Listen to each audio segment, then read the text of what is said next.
All right, ladies and gentlemen, welcome back to another production of Masters English Video. Today we are looking at how to ask questions.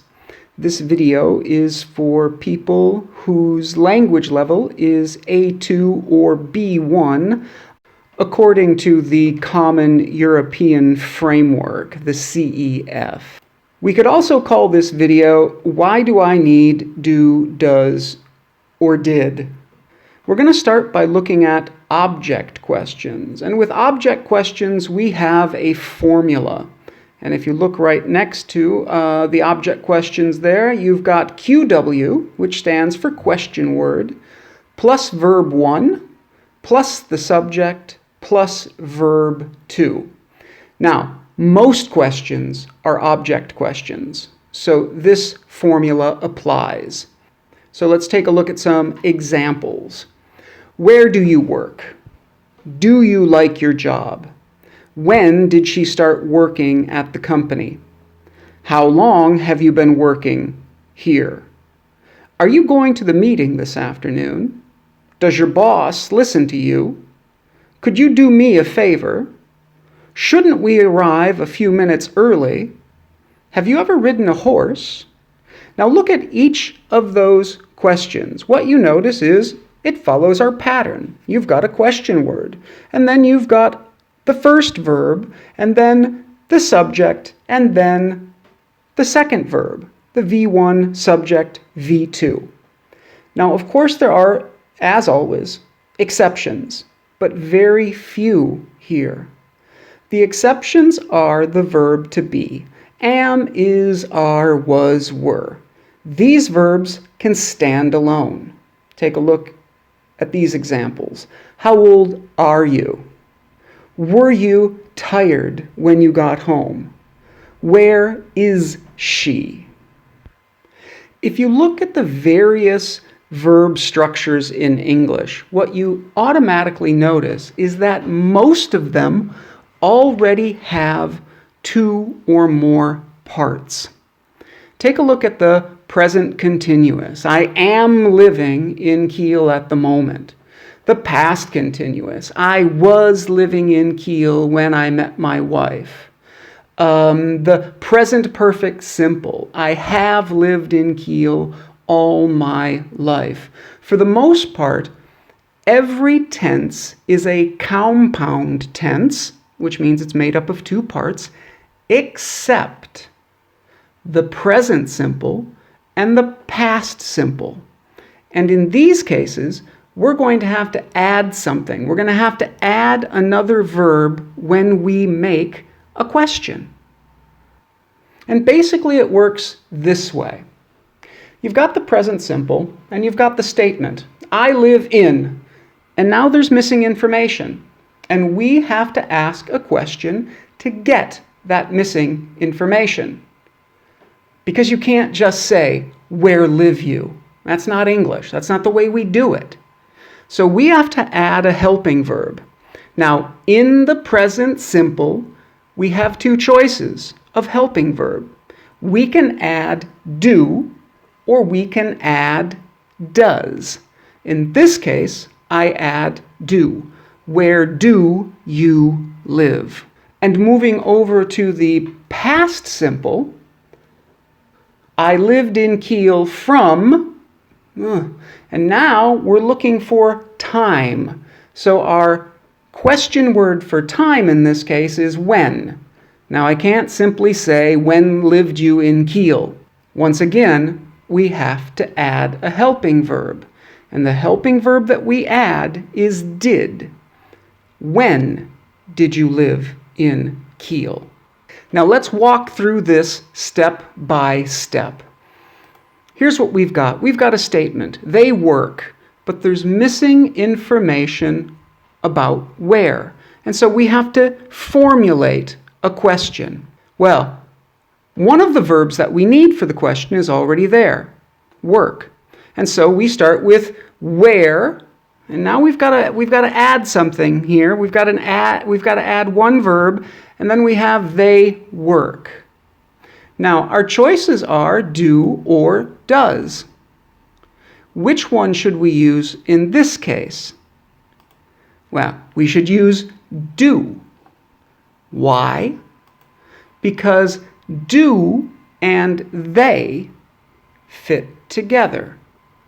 Now let's take a look at one with she. And this is the same process for he, she, it. Don't forget. He, she, it. Das, es, muss, mit. Everybody, sing it. She knows about math. And now we've got this missing information. And what I want to ask is how much? So how much?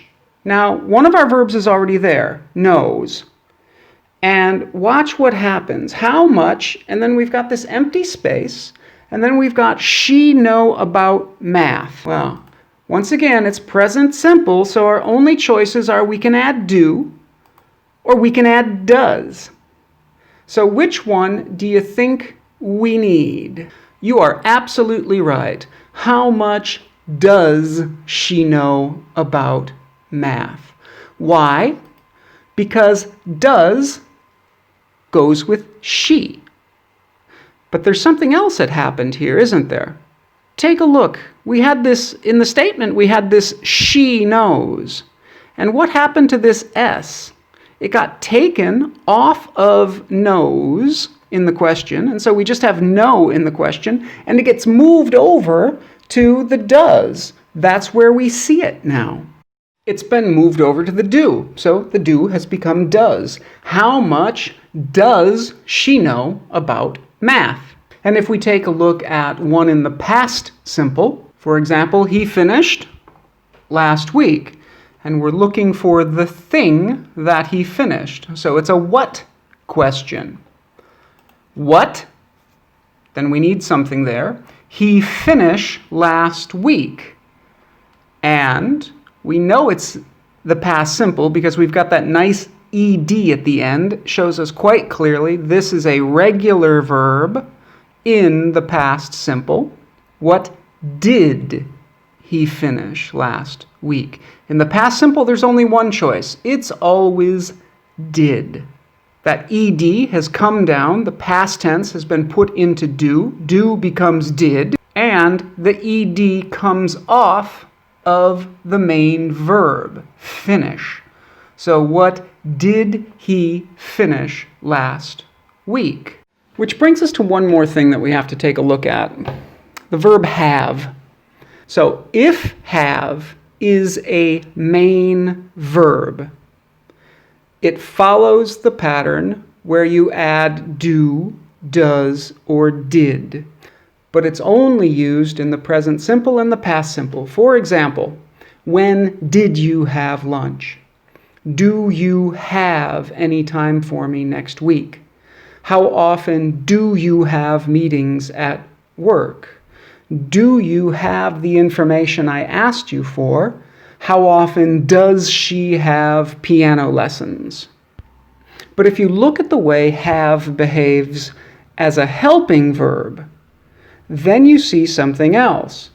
How, for example, how long have you been waiting? Have you got any time for me next week? Have they ever been to New York? Has she heard about the changes? How many times has she been late for work? Now, these forms only show up in the present perfect and in the past perfect as well. So let's practice this a bit. So let's take a look. She had a meeting in Berlin, and we want to find out when she had this meeting. So let's take a look. How many verbs do I have? One, had.